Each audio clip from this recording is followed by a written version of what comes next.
ಬಂಧುಗಳೇ, ಕರ್ನಾಟಕ ರಾಜ್ಯ ರಸ್ತೆ ಸಾರಿಗೆ 4 ನಿಗಮಗಳ ನಿವೃತ್ತ ನೌಕರರ ಹಿತರಕ್ಷಣಾ ವೇದಿಕೆ ಈಗ ಹುಟ್ಟಿಕೊಂಡಿದೆ. ಈ ವೇದಿಕೆಯು ದಿನಾಂಕ 13/1/2026ರಂದು ಫ್ರೀಡಂ ಪಾರ್ಕ್ ಬೆಂಗಳೂರಿನಲ್ಲಿ ಬೃಹತ್ ಪ್ರತಿಭಟನಾ ಸಮಾವೇಶ ಹಮ್ಮಿಕೊಂಡಿದೆ. ಕಾರಣ, ಸರ್ಕಾರ 1/1/2020ರಿಂದ ದಿನಾಂಕ 28/2/2023 ನಡುವೆ ನಿವೃತ್ತರಾದ ನೌಕರರಿಗೆ 38 ತಿಂಗಳ ಬಾಕಿ ನೀಡದೇ ಇರುವುದು. ಅದಕ್ಕಾಗಿ ಸರ್ಕಾರಕ್ಕೆ ಒತ್ತಾಯಿಸಲು ಕರ್ನಾಟಕದ ಎಲ್ಲ ನಿವೃತ್ತ ನೌಕರರು ಮತ್ತು ಹಾಲಿ ನೌಕರರುಗಳನ್ನು ಅವರು ಆಹ್ವಾನಿಸಿದ್ದಾರೆ. ಕೆಲವು ನಿವೃತ್ತ ನೌಕರರು ಈ ವಿಷಯದಲ್ಲಿ ಏನಂತ ಹೇಳಿದ್ದಾರೆ ನೋಡುವ. ಅರಿಯಸ್ ಹಣ ಕೊಡ್ಲೇಬೇಕು 38 ತಿಂಗಳ ಬಾಕಿ ಹಣ ಕೊಡ್ಲೇಬೇಕು. ನಾವು ದುಡಿದ ಕೂಲಿ ಕೇಳಕತ್ತೀವಿ. ನಾವು ನಿವೃತ್ತ ನೌಕರರ ದುಡಿದ ಹಣವನ್ನು ಕೇಳ್ತಾ ಇದ್ದೀವಿ, ಬೇರೆ ಏನು ಕೇಳ್ತಾ ಇಲ್ಲ. ನಾವು ಕೊಡ್ಲೇಬೇಕು.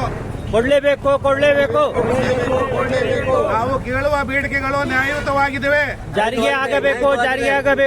ನಾವು ದುಡಿದ ಹಣ ನಾವು ಕೇಳ್ತಾ ಇದ್ದೀವಿ. ನಿವೃತ್ತ ನೌಕರರ ಸಂಘಟನೆಗೆ ಜಯವಾಗಲಿ. ನಿವೃತ್ತ ನೌಕರರಿಗೆ ಜಯವಾಗಲಿ. ನಿವೃತ್ತ ನೌಕರರ ಬೇಡಿಕೆಗಳು ಈಡೇರಲಿ.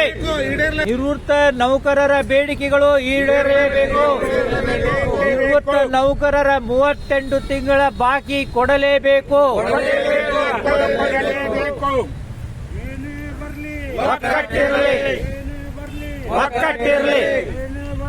ಒಕ್ಕಟ್ಟಿರಲಿ. ಬೆಂಗಳೂರು ಚಲೋ ಸಮಾವೇಶಕ್ಕೆ, ಬೃಹತ್ ಪ್ರತಿಭಟನಾ ಸಮಾವೇಶಕ್ಕೆ ಬೆಂಗಳೂರು ಚಲೋ. ಸರ್ಕಾರ ನಾವು ಈ ಬಡ ನೌಕರರ ಬೇಡಿಕೆ, ದುಡಿದಂತ ಹಣ ಆದಷ್ಟು ಬೇಗನೆ ಇತ್ಯರ್ಥ ಮಾಡಿ ನಮಗೆ ಕೊಡಲೇಬೇಕಂತೇಳಿ ನಾ ಸರ್ಕಾರದಲ್ಲಿ ಮನವಿ ಮಾಡ್ಕೊಳ್ತಾ ಇದ್ದೇನೆ.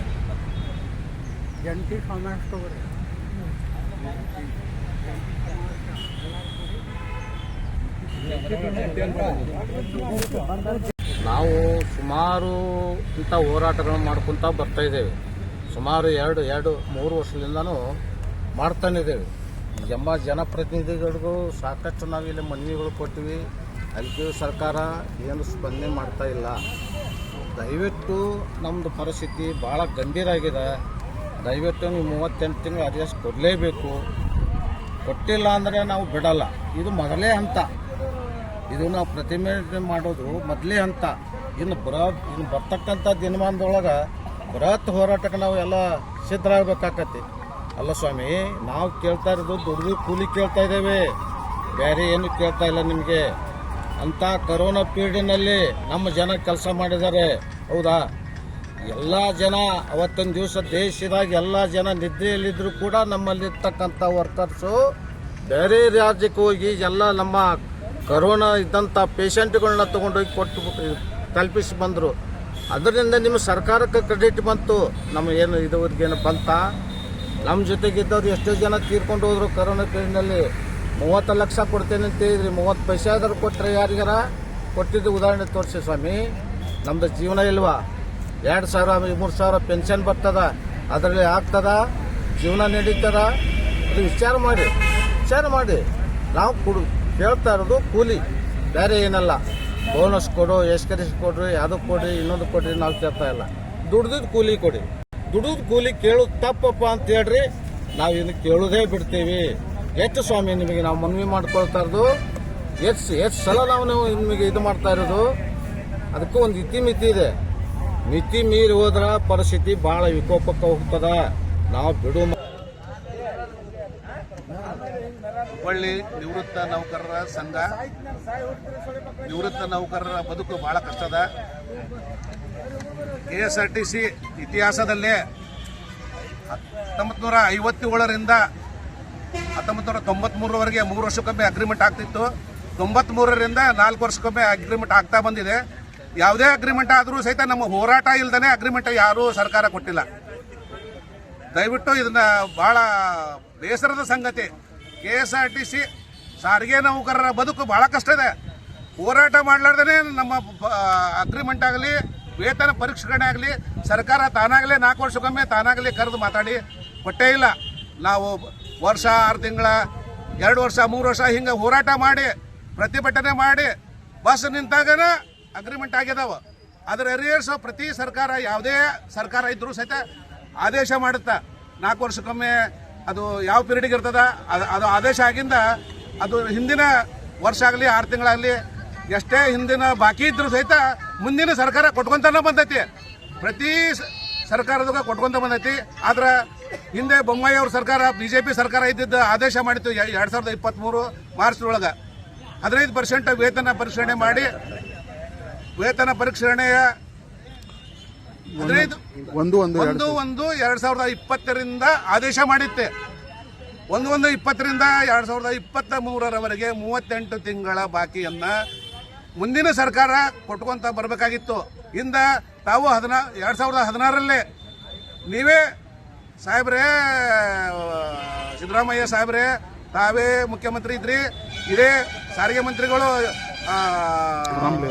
ರಾಮಲಿಂಗಾರೆಡ್ಡಿ ಸಾಹೇಬ್ರ ಇದ್ರು. 2016 9 ತಿಂಗಳ ಲೇಟ್ ಆಗಿ ನೀವೇ ಘೋಷಣೆ ಮಾಡಿದ್ರಿ 12.5%. ಆ 9 ತಿಂಗಳ 3 ಕಂತನ್ನ ಮಾಡಿ ಕೊಟ್ರಿ. ಮುಂದಿನ ಸರ್ಕಾರ BJP ಸರ್ಕಾರ ಅದನ್ನ ಚುಕ್ತ ಮಾಡೈತಿ. ಅದಕ್ಕೆ ಯಾವುದೇ ಸರ್ಕಾರ ಇರಲಿ ಆದೇಶ ಮಾಡಿದಾಗ ನಂತರ ಬಂದಂಥ ಸರ್ಕಾರಗಳು ಹಿಂದೆ ಆದೇಶ ಆದದನ್ನ ಎಲ್ಲವೂ ಅರಿಯರ್ಸ್ ಅನ್ನ ಕೊಟ್ಕೊಂತ ಬಂದಿದೆ. ದಯವಿಟ್ಟು BJP ಸರ್ಕಾರ ಮಾಡಿ ಹೋಗಿದ್ದನ್ನ ನೀವು ಕೊಡಬೇಕಾಗಿತ್ತು. ನೀವು ಮಿನಿಮಮ್ ಸೇವನ್ ಸಾಕತ್ತೀರಿ. ಆ ಸರ್ಕಾರ ಮಾಡಿದೆ ಅವಾಗ ಮಾಡಬೇಕಾಗಿತ್ತು ಹಂಗೆ ಅಂತೇಳಿ. ಯಾವುದೇ ಸರ್ಕಾರ ಇರಲಿ ಸರ್ಕಾರ ಯಾವುದಿದ್ರೇನು ನಾವು ದುಡಿಯೋದು ತಪ್ಪೋದಿಲ್ಲ. ನಮ್ಮ ಅರಿಯರ್ಸು ಕಾಲಕ್ಕೆ ಬರಬೇಕಾಗಿತ್ತು. ಹಿಂದಿಂದೆಲ್ಲ ಬಂದಿದೆ. ಈ ಸಲ ಈಗ ಕೊಡಕ್ಕೆ ನೀವು ಹಿಂದೇಟೆ ಹಾಕತ್ತೀರಿ. ದಯವಿಟ್ಟು ಈ ಬಡ ಸಾರಿಗೆ ನೌಕರರ ಕಷ್ಟನ ಅರಿತು ಆದಷ್ಟು 38 ತಿಂಗಳ ಬಾಕಿಯನ್ನ ಕೊಡಲೇಬೇಕು. ಬಿಡು ಮಾತೇ ಇಲ್ಲ. ನಾವು ದುಡಿದಂಥ ಕೂಲಿ ಸಮಯ ಕೇಳಕತ್ತಿದ್ದು ನಾವು ಯಾವುದೋ ಪರಿಹಾರ ಅಥವಾ ನಿಮ್ಮ ಯಾವುದೇ ಒಂದು ಭಿಕ್ಷೆ ಕೇಳಕತ್ತಿಲ್ಲ. ನಾವು ಕೇಳಕತ್ತಿದ್ದು ನಾವು ದುಡಿದಂಥ ಹಣ. ನಮ್ಮ ಮೊದಲೇ ಪೆನ್ಷನ್ನು ಭಾಳ ಕನಿಷ್ಠ ಅದ. ನಮ್ಮ ಜೀವನ ಸಾಗೋದು ಭಾಳ ಕಷ್ಟ ಅದ. ನಾವು ದುಡಿದು ಕೂಲಿ ಬಂತಂದ್ರೆ ನಾವು ಜೀವನ ರೂಪಿಸ್ಕೊಳ್ಳೋಕೆ ಅನುಕೂಲ ಆಕತಿ. ದಯವಿಟ್ಟು ಸರ್ಕಾರ ಆದಷ್ಟು ಈ ಬಡ ಕಾರ್ಮಿಕರ ಬೇಡಿಕೆಗಳನ್ನು ಈಡೇರಿಸಿ ಆದಷ್ಟು ಬೇಗನೆ ಆದೇಶ ಮಾಡಬೇಕಂತೇಳಿ ತಮ್ಮ ಸರ್ಕಾರದಲ್ಲಿ ಒತ್ತಾಯ ಮಾಡ್ತಿದ್ದೇವೆ. ನಮ್ಮ ನಿವೃತ್ತ ನೌಕರರು ಅಂತೇಳಿ ನಾನು ಹೇಳಕ್ಕೆ ಇಷ್ಟಪಡ್ತೀನಿ. ಇಲ್ಲ ಅಂತಂದ್ರೆ ಮುಂದಿನ ದಿನಗಳಲ್ಲಿ ಮತ್ತೆ ಉಗ್ರ ಹೋರಾಟ ಮಾಡ್ತೀವಿ. ಅದೇ ಅದು ನೀವು ಕೊಡಲಾರ್ದಕ್ಕೆ 13/1/2026 ಮಂಗಳವಾರ ಇದೇ ಜನವರಿ 13ನೇ ತಾರೀಕು ಬೃಹತ್ ಪ್ರತಿಭಟನಾ ಸಮಾವೇಶ ಬೆಂಗಳೂರು ಚಲೋ ಕಾರ್ಯಕ್ರಮ ಇಟ್ಕೊಂಡಿದ್ದೇವೆ.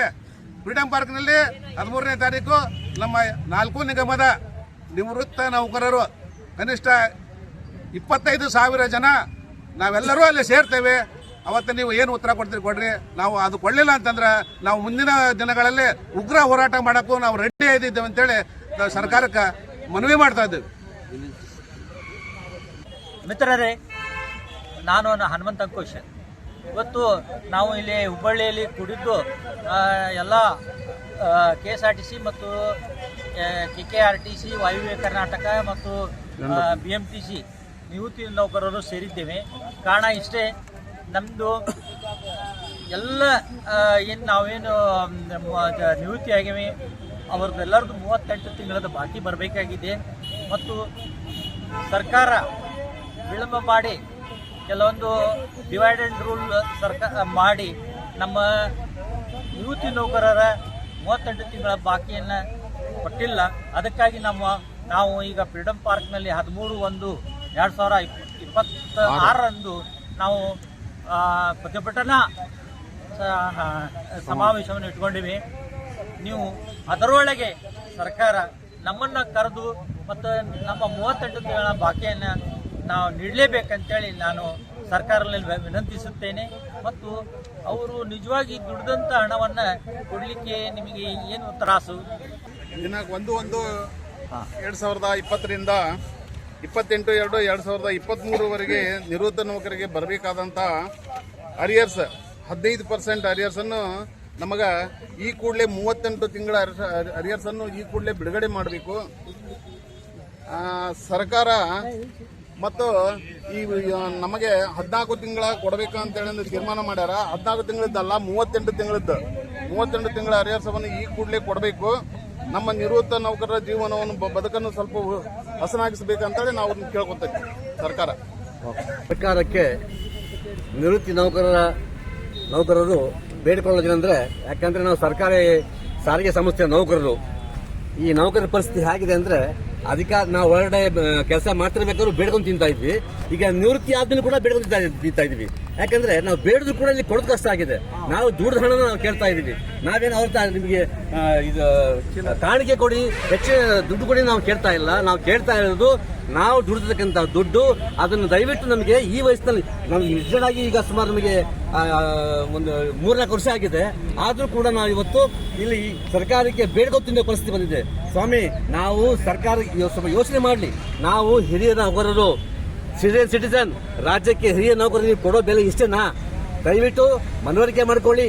ನಾವು ದುಡಿದಕ್ಕಂತ ದುಡ್ಡನ್ನ ದಯವಿಟ್ಟು ನಮಗೆ ಕೊಡಿ. ನಮ್ಮನ್ನು ಕಾಡಿಸ್ಬೇಡಿ. ನಮ್ಮ ಹಿರಿಯರ ಶಾಪ ನಿಮಗೆ ಬೇಡ. ಕಾಡಿಸ್ಬೇಡಿ, ದಯವಿಟ್ಟು ಕಾಡಿಸ್ಬೇಡಿ. ನಮ್ಮ ಹರಿಯಸ್ಸು ನಾವು ದುಡ್ಡು ಹಣ ನಮಗೆ ಕೊಡಲೇಬೇಕು ಸರ್ಕಾರ. ಇಲ್ಲ ಅಂದ್ರೆ ನಾವಂತೂ ಬಿಡೋದಿಲ್ಲ. ನಾವು ನಿಮಗೆ ಹೆಚ್ಚಿಗೆ ಕೇಳ್ತಾ ಇಲ್ಲ. ನಾವು ನಿಮಗೆ ನಾವು ನಿವೃತ್ತಿ ಆಗಿದ್ವಿ, ನಾವು ನಿಮಗೆ ಎಕ್ಸ್ಟ್ರಾ ಅನುದಾನ ಕೊಡಿ ಅಂತ ನಿಮ್ಗೆ ಏನು ಕೇಳ್ತಾ ಇಲ್ಲ. ನಾವು ದುಡಿದಿರೋ ಹಣನ ನಮಗೆ ಕೊಡಲೇಬೇಕು. ದಯವಿಟ್ಟು ಕಾಡಿಸ್ಬೇಡಿ. ಈ ನಮ್ಮ ಹಿರಿಯರ ಶಾಪ ನಿಮಗೆ ಒಳ್ಳೇದಾಗೋದಿಲ್ಲ. ಸಿದ್ದರಾಮಣ್ಣ, ದಯವಿಟ್ಟು ಯೋಚನೆ ಮಾಡಿ. ನಮ್ಮ ಒಂದು ಏನು ಬೇಡಿಕೆ ಇದೆ, 38 ತಿಂಗಳ ನಮ್ಮ ಹಿಂಬಾಕಿಯನ್ನು ನೀವು ಕೊಡಲೇಬೇಕು. ಕೊಡಲಿಲ್ಲ ಅಂದ್ರೆ ನಾವು ಉಗ್ರ ಹೋರಾಟ. ನಿವೃತ್ತಿ ನೌಕರರು ಬೇಡಿಕೊಳ್ಳೋದೇನೆಂದ್ರೆ, ಯಾಕಂದ್ರೆ ನಾವು ಸರ್ಕಾರಿ ಸಾರಿಗೆ ಸಂಸ್ಥೆಯ ನೌಕರರು. ಈ ನೌಕರರ ಪರಿಸ್ಥಿತಿ ಹೇಗಿದೆ ಅಂದ್ರೆ, ನಾವು ಹೊರಗಡೆ ಕೆಲಸ ಮಾಡ್ತಿರ್ಬೇಕಾದ್ರೂ ಬೇಡ್ಕೊಂಡು ತಿಂತಾ ಇದ್ವಿ. ಈಗ ನಿವೃತ್ತಿ ಆದ್ಮೇಲೆ ಕೂಡ ಬೇಡ್ಕೊಂಡು ತಿಂತಾ ಇದೀವಿ. ಯಾಕಂದ್ರೆ ನಾವು ಬೇಡದ್ರು ಕೂಡ ಇಲ್ಲಿ ಕೊಡೋದು ಕಷ್ಟ ಆಗಿದೆ. ನಾವು ದುಡ್ಡು ಹಣನ ನಾವು ಕೇಳ್ತಾ ಇದೀವಿ.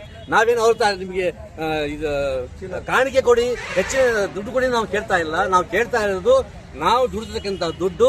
ಅದನ್ನು ದಯವಿಟ್ಟು ನಮಗೆ ಈ ವಯಸ್ಸಿನಲ್ಲಿ ನಮ್ಗೆ ನಿಜವಾಗಿ ಈಗ ಸುಮಾರು ನಮಗೆ ಒಂದು 3-4 ವರ್ಷ ಆಗಿದೆ. ಆದ್ರೂ ಕೂಡ ನಾವು ಇವತ್ತು ಇಲ್ಲಿ ಸರ್ಕಾರಕ್ಕೆ ಬೇಡ್ಕೊಂಡು ತಿನ್ನೋ ಪರಿಸ್ಥಿತಿ ಬಂದಿದೆ. ಸ್ವಾಮಿ, ನಾವು ಸರ್ಕಾರ ಸ್ವಲ್ಪ ಯೋಚನೆ ಮಾಡಲಿ. ನಾವು ಹಿರಿಯ ನೌಕರರು, ಸೀನಿಯರ್ ಸಿಟಿಸನ್, ರಾಜ್ಯಕ್ಕೆ ಹಿರಿಯ ನೌಕರರಿಗೆ ಕೊಡೋ ಬೆಲೆ ಇಷ್ಟೇನಾ? ದಯವಿಟ್ಟು ಮನವರಿಕೆ ಮಾಡ್ಕೊಳ್ಳಿ. ನಾವು ದುಡಿದಕ್ಕಂತ ದುಡ್ಡನ್ನ ದಯವಿಟ್ಟು ನಮಗೆ ಕೊಡಿ. ನಮ್ಮನ್ನು ಕಾಡಿಸ್ಬೇಡಿ. ನಮ್ಮ ಹಿರಿಯರ ಶಾಪ ನಿಮಗೆ ಬೇಡ. ಕಾಡಿಸ್ಬೇಡಿ, ದಯವಿಟ್ಟು ಕಾಡಿಸ್ಬೇಡಿ. ನಮ್ಮ ಹರಿಯಸ್ಸು ನಾವು ದುಡ್ಡು ಹಣ ನಮಗೆ ಕೊಡಲೇಬೇಕು ಸರ್ಕಾರ. ಇಲ್ಲ ಅಂದ್ರೆ ನಾವಂತೂ ಬಿಡೋದಿಲ್ಲ. ನಾವು ನಿಮಗೆ ಹೆಚ್ಚಿಗೆ ಕೇಳ್ತಾ ಇಲ್ಲ. ನಾವು ನಿಮಗೆ ನಾವು ನಿವೃತ್ತಿ ಆಗಿದ್ವಿ, ನಾವು ನಿಮಗೆ ಎಕ್ಸ್ಟ್ರಾ ಅನುದಾನ ಕೊಡಿ ಅಂತ ನಿಮ್ಗೆ ಏನು ಕೇಳ್ತಾ ಇಲ್ಲ. ನಾವು ದುಡಿದ ಹಣನ ನಮಗೆ ಕೊಡಲೇಬೇಕು. ದಯವಿಟ್ಟು ಕಾಡಿಸ್ಬೇಡಿ. ಈ ನಮ್ಮ ಹಿರಿಯರ ಶಾಪ ನಿಮಗೆ ಒಳ್ಳೇದಾಗೋದಿಲ್ಲ. ಸಿದ್ದರಾಮಣ್ಣ, ದಯವಿಟ್ಟು ಯೋಚನೆ ಮಾಡಿ. ನಮ್ಮ ಒಂದು ಏನು ಬೇಡಿಕೆ ಇದೆ, 38 ತಿಂಗಳ ನಮ್ಮ ಹಿಂಬಾಕಿಯನ್ನು ನೀವು ಕೊಡಲೇಬೇಕು. ಕೊಡಲಿಲ್ಲ ಅಂದ್ರೆ ನಾವು ಉಗ್ರ ಹೋರಾಟ ಮಾಡ್ತೀವಿ. ಇದು ನಮ್ಮ ಖಡಾಖಂಡಿತವಾದ ಮಾತು.